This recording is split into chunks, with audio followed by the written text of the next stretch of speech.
Mga sangkay, tingnan po natin itong information na itong si President-elect Donald Trump ay gusto daw pong ipatumba nitong deep state.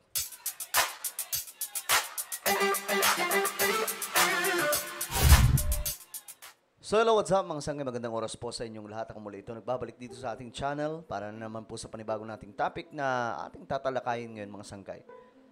Anyway, shoutout po sa lahat ng mga solid sangkay na nanonood ngayon. Mag-comment po kayo ng hashtag solid sangkay kasama po ang inyong mga lokasyon, inyong mga lugar para makilala din po kayo ng iba pang solid sangkay. Sa mga nanonood ngayon na hindi pa po nakakapag-subscribe, guys, ano pang hinihintay nyo? Tayo po ay 1.3 million subscribers na at ilang tulong na lang 1.4 million subscribers na po tayo. Kaya naman, isubscribe nyo po. Makikita nyo po yung subscribe button sa ibaba. Pindutin nyo lamang po yan. Tapos i-click nyo yung bell at i-click nyo po yung all. At sa mga nanonood po sa Facebook, i-follow nyo po yung ating Facebook page.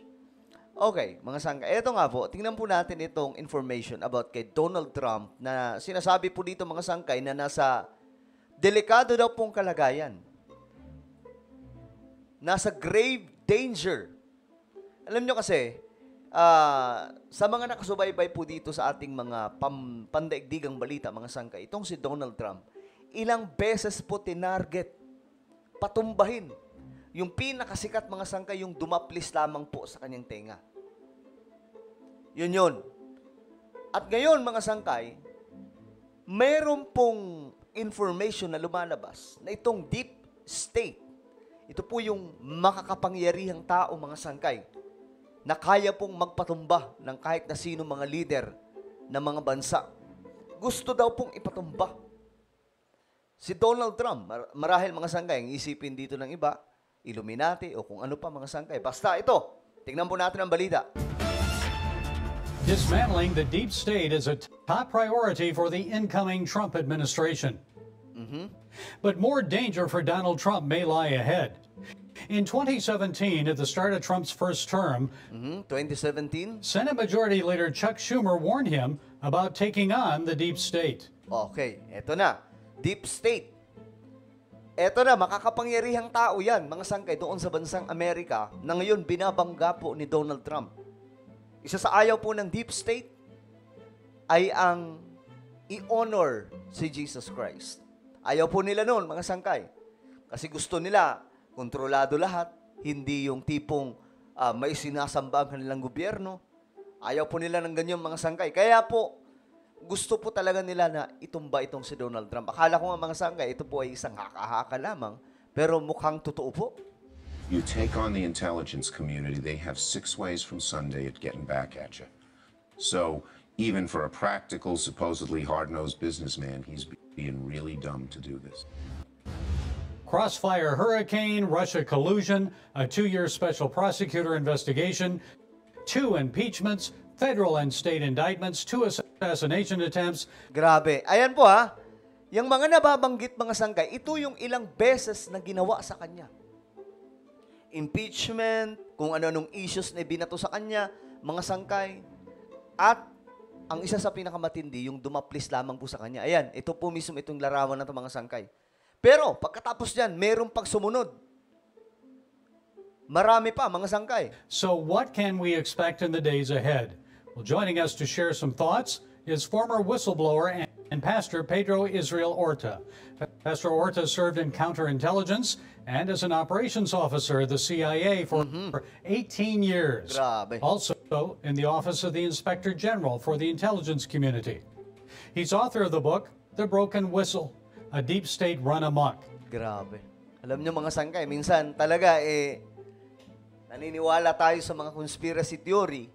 Gaya na lamang po ng Illuminati o kung sino pa mga makakapangyarihang tao, mga sangkay. Diba? Marami pong teorya na ganyan. Pero ito na nga po, ang realidad may deep state nga po na sino man na ayaw magpakontrol sa kanila mga sangkay, ibinabangga po nila. Ngayon, si Donald Trump po ang bumabangga sa kanila. And producer of a documentary out in February called Deep State Gangsters. Pedro, you were part of the deep state for 18 years. You know it well. Grabe. So kabahagi po siya dati ng deep state for many years. So, in your estimation, how capable and willing are our intelligence agencies to protect the incoming president from another assassination attempt? When So, sinasabi po dito mga sangkay, gaano ka nakakasiguro? Ano sa tingin mo?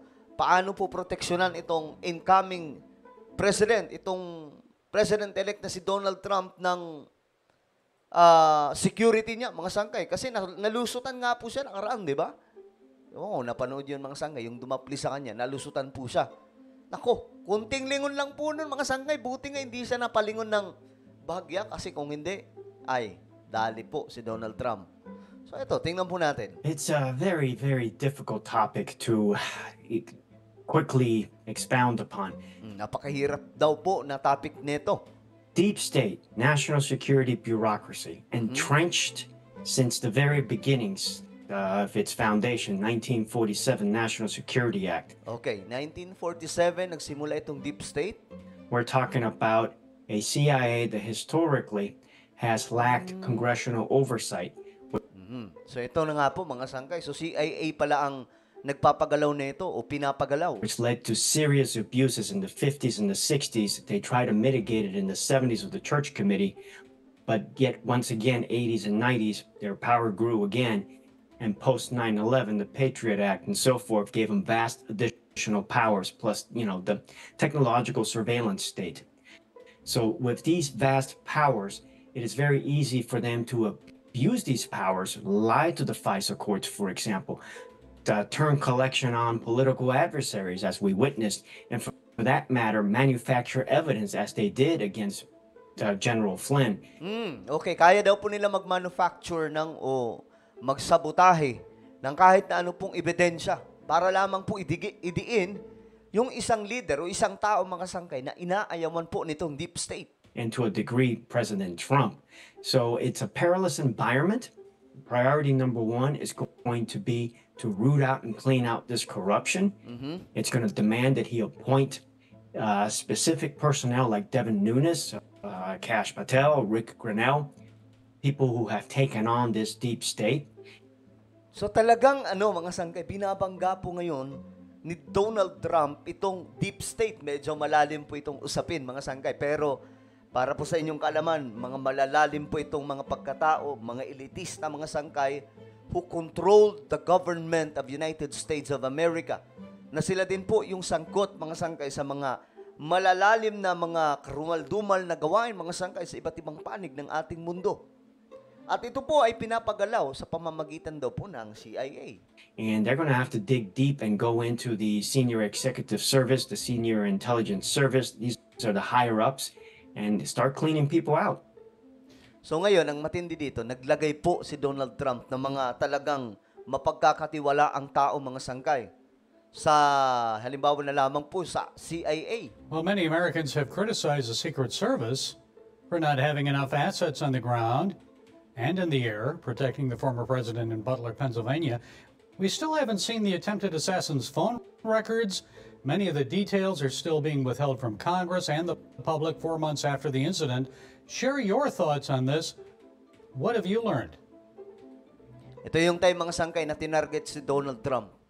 Ito yung pinakamatunog, mga sangkay, na attempt sa kanya. Ngayon, tingnan natin kung anong komento ng former member, mga sangkay, ng Deep State. Well, here lies the problem. You mentioned it. Congress has not received information. There's been a serious lack of congressional oversight, where what I mean by this is Congress has the power to demand for information from the government bureaucracy, the executive branch. That's part of their legislative oversight duties. But what happens here is these agencies know that they can not comply, they can lie, they can manipulate, they can delay, they can cheat, and Congress will do nothing. Well, Congress needs to step it up, and particularly one lever is funding. Now, Congress has the ability. Paano din gagalaw yung Congress ng Amerika? Kung ilan sa mga ito suportado din o hawak din po ng deep state, di ba? To completely shut off, not necessarily all funding, but relevant funding for some of these entities that refuse to comply. If Congress would do their due diligence and stop the funding, I can assure you that these agencies will comply and turn over records. Yeah, money talks, doesn't it? On a scale of Absolutely. on a scale of 1 to 10, Pedro, how great do you believe the threat is to Donald Trump's life at this time?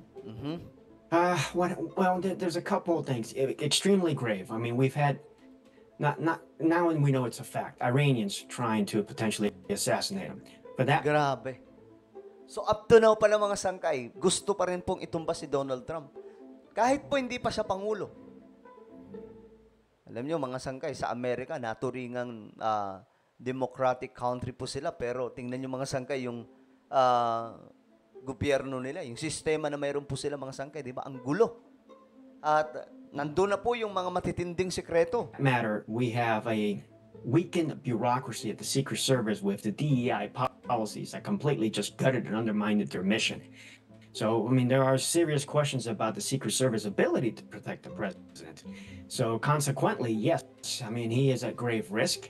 And I pray and believe and hope that he's even using his own private security services to beef it up. Okay, so sinasabi po dito mga sangkay na nasa panganib nga po si Donald Trump. Ayon po dito mga sangkay. So, alam nyo, hindi po ito basta-bastang presidente lamang ngayon, mga sangkay ng Amerika. Kasi itong taong to, hindi po ito puppet, itong si Donald Trump. Nakita nyo mga sangkay, meron po siyang statement, hawak-hawak niya po yung Biblia. O kaya yung statement niya mga sangkay na sinasabi po niya, alam ko, ayaw nilang sabihin ko ito, pero gusto kong sabihin na si Jesus Christ ang boss. Sinasabi po niya mga sangkay ng tahasan. Kasi gusto niyang iparinig sa deep state na eto ako. Kaya kong banggain kayo at hindi ko ipagpapalit yung faith ko kay Lord. So, kaya delikado ang buhay ni Donald Trump, mga sangkay, kasi we know naman how powerful, mga sangkay, itong deep state ngayon. So, ano po ang inyong opinion tungkol po dito? I-comment nyo po sa ibaba ang inyong mga opinion. Mayroon po tayong isang YouTube channel, mga sangkay. Ito po ay Sangkay Revelation. Hanapin nyo po ito sa YouTube, mga sangkay. Sana yun? Eto. Hanapin niyo po ito sa YouTube, mga sangkay. Dito nag-upload ako ng mga magagandang topic patungkol po sa Biblia at mga propesiya sa panahon natin ngayon na nagganap na. Alright? So, hanapin niyo po ito sa YouTube, Sangkay Revelation. Then, click the subscribe, click the bell, and click all. Ako na po ay magpapaalam. Mag-iingat po ang lahat. God bless everyone.